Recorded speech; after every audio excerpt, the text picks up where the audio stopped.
Right, well, I've been asking people to text or phone in with tips they might have for keeping warm in these rather chilly climes we have at the moment. And on the line I have a regular caller to the show. It's John from Basingstoke. Are you there, John?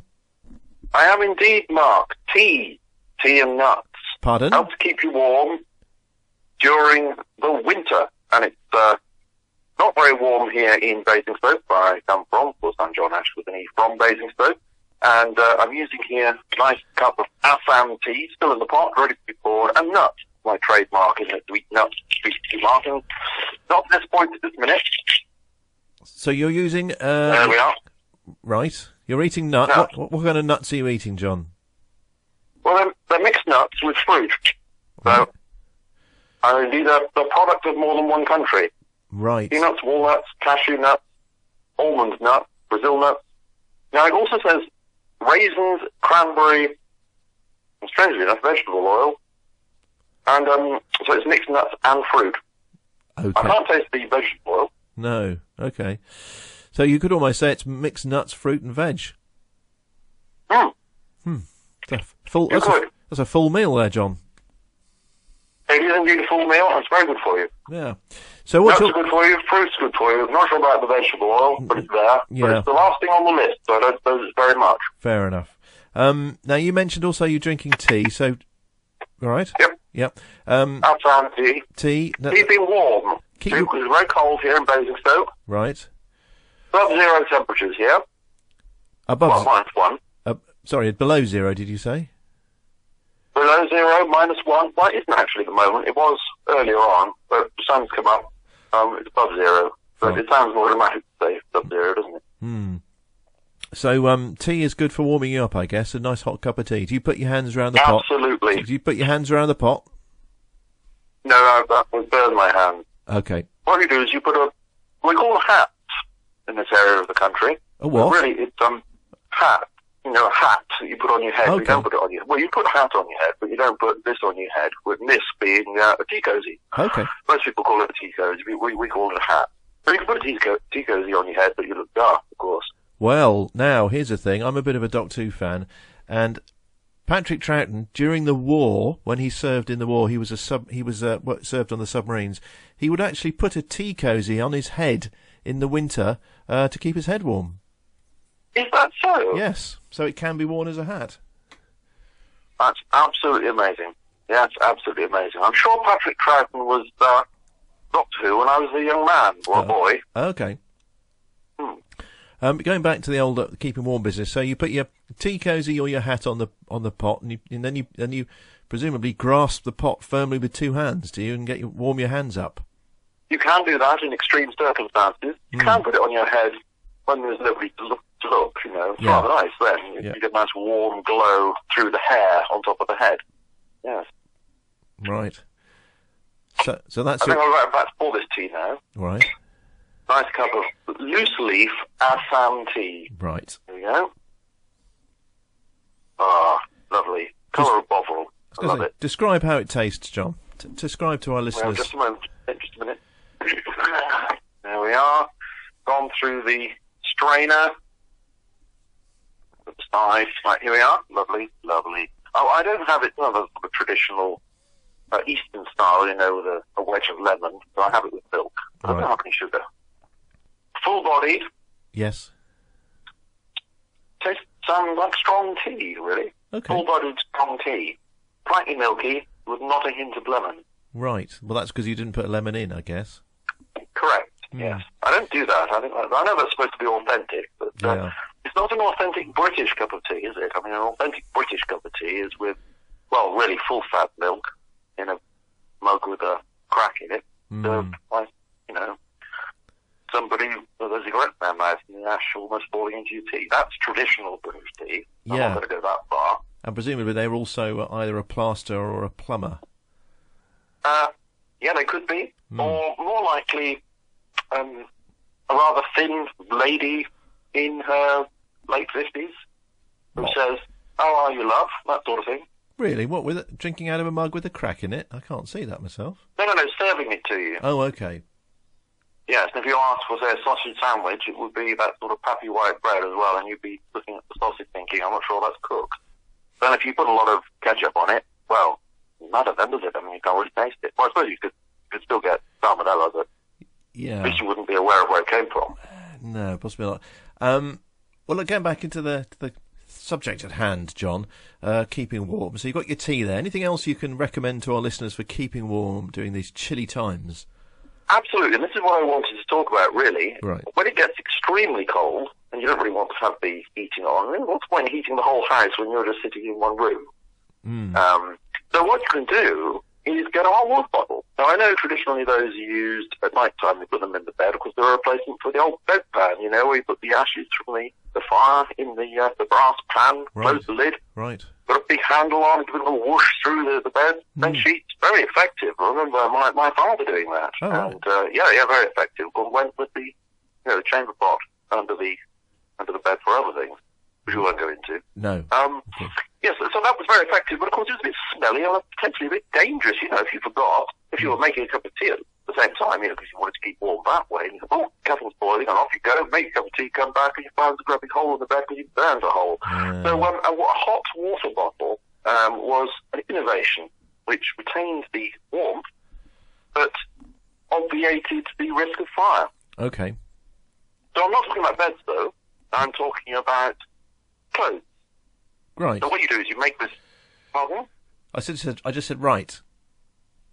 Indeed, it is. Yep. And what you do is you fill the hot water bottle with hot water. They're not boiling water. Mm-hmm. That could be dangerous in itself.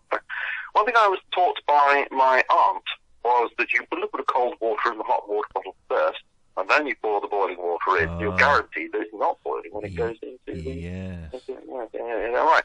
Then there's another little tip that she told me, is you put the stopper on the top, and you don't then put that straight under your clothes against your skin. Because although it's not boiling hot, it's still too hot for your skin. Your skin doesn't like it, and you go, because it hurts. Yeah.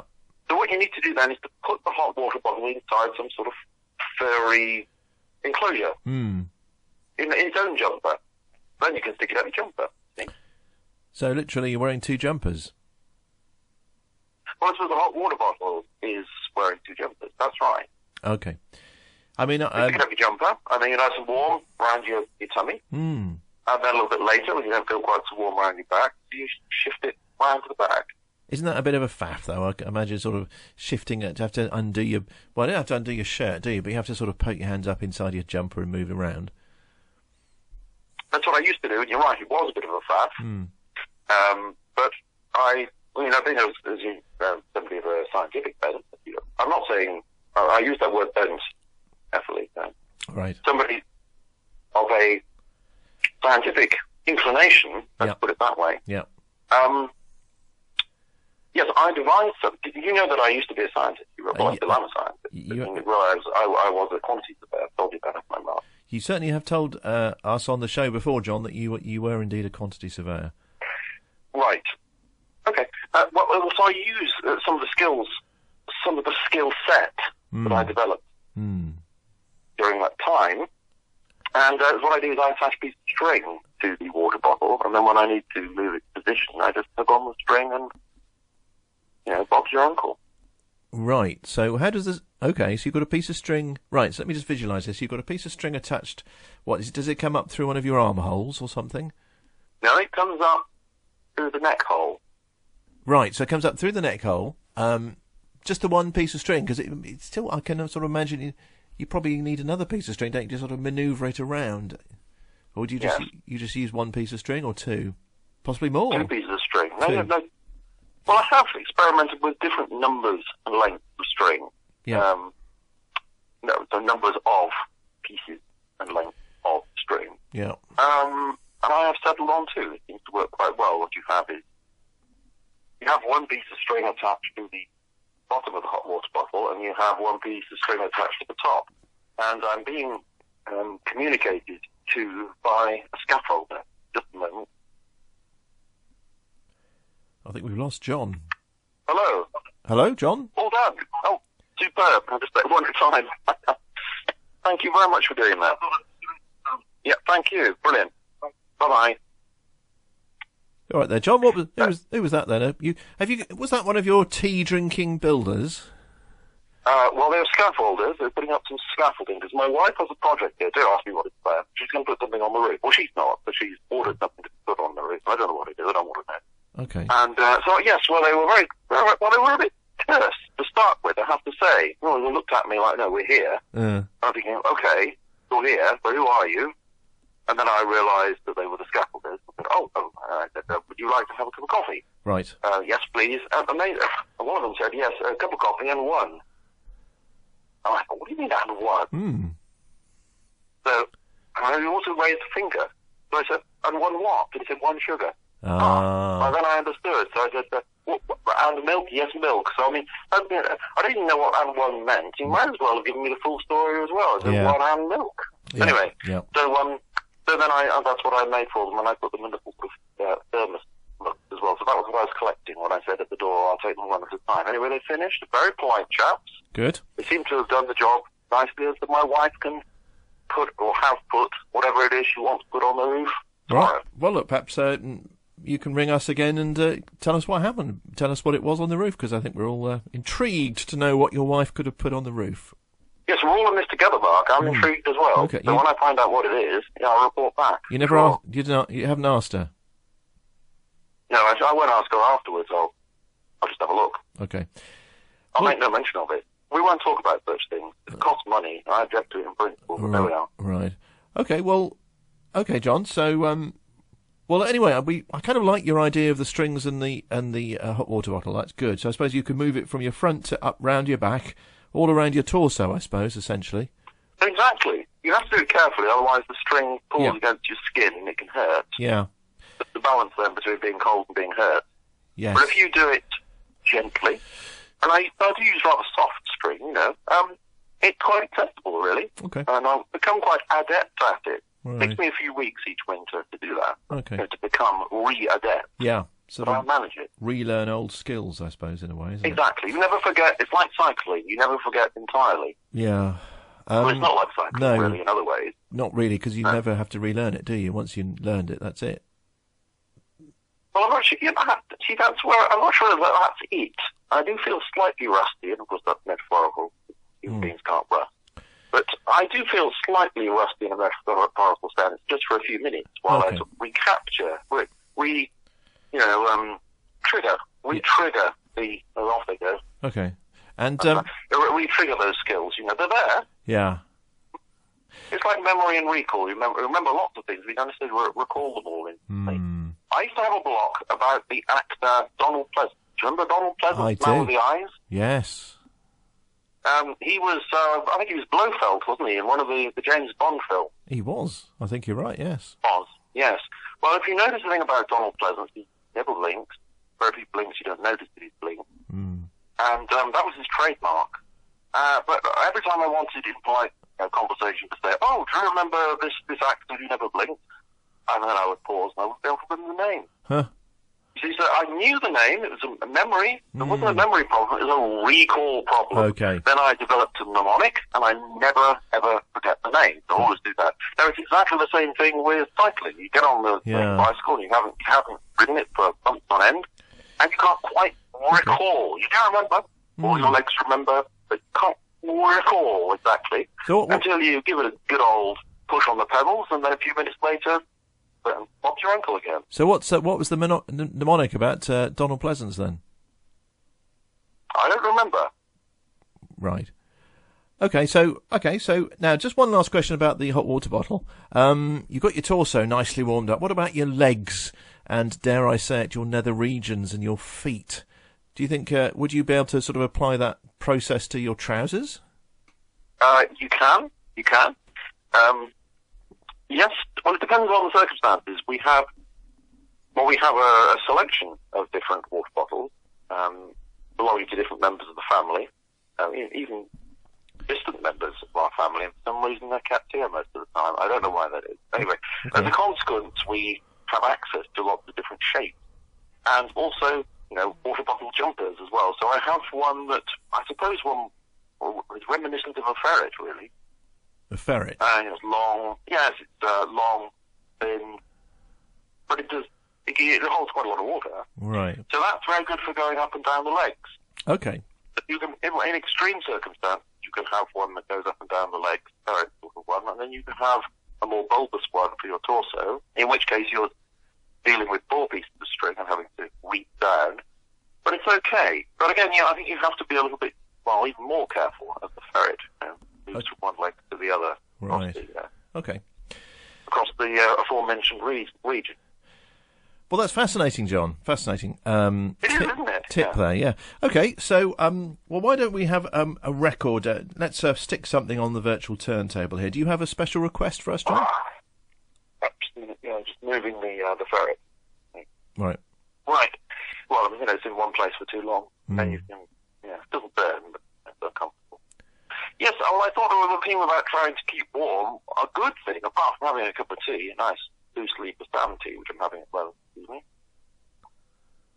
is Bovril or Horlicks or hot chocolate. Now, one of my favourites is hot chocolate. Right. Although cocoa, because then you don't have to have the sugar in. I've got used to that taste. So I thought, how about the song Hot Chocolate by You Sexy Thing, which came in 1975, I think. Isn't it? Would be great to have. Isn't it You Sexy Thing by Hot Chocolate? Yes, Hot Chocolate. Yes, the song, as far as I remember, is called Hot Chocolate, and it's by You Sexy Thing. Although, I have to say, I often hear it, DJs, by the way, disc jockeys, will say things like, you sexy fang. Now, I don't know what fang is supposed to be, but they often say it. I think it's probably an American, right. Which is a bit rich considering this group, Hot Chocolate. That's a song, isn't it? No, You Sexy Thing was a British group, and they came up with this song. Right. I think it was in the mid-70s, so I used to dance to it. I died to it, I suppose, socially. But I used to dance to it as a young man. Right. And I certainly would never say sexy bang. Well, I wouldn't say you sexy thing either. Yes. I'm too shy to say such things to anybody. Right. I was one person, I suppose, I did occasionally, that Maud. Didn't appreciate it. Maud. That's what she dedicated to her. Okay. Actually, no, it might bring back memories. Molly. No, she doesn't like it. Actually, she was very fond of that sort of thing at all. Oh, neither of them, really. Which I suppose why I didn't marry them. But I didn't marry both of them. Well, okay, John, so I slightly lost there, but are you going to dedicate it to anybody? Not dedicate it to either of them. Let's not dedicate it. Okay. Let's dedicate it to my wife. Yes, let's dedicate it to my wife. There's nothing very fond of the song. Doesn't matter. Okay, so we'll play this now. Well, let's see if it's Hot Chocolate by You Sexy Thing or You Sexy Thing by Hot Chocolate, but we'll play that for you. And hope that will remind you of... Well, are you going to have a hot chocolate next, then, after your tea, John? Well, not immediately after, but later. Okay. Right, tell you what, Mark, why don't you play both songs? Then, we're going to enjoy both. You don't have to say it's one or the other, do you? Right. You play Hot Chocolate by You Sexy Bang, or You Sexy Bang by Hot Chocolate, and everybody can enjoy both performances. Right. Okay, John. Okay, we'll get that for you. Right, well, it's lovely to speak to you, John, as always, and... keep warm in this cold weather, and speak to you next time. Absolutely, Mark. I shall keep warm. I hope you keep warm too. You can always use my technique. Free of charge. No, I don't claim any copyright on it. And yes, very much enjoyed the show as usual. You're a great DJ yourself, and you are a credit to your mother, who I know listens in sometimes. I've spoken to her. I've spoken well of you to her. You did. So yes, indeed. Pardon? No, I just agreeing. You did. You bigged me up, as they say. I did big you up, and I will always big you up. Great show, Mark. Enjoyed speaking to you. Bye-bye. Bye-bye, John. Darren's Valley's radio station.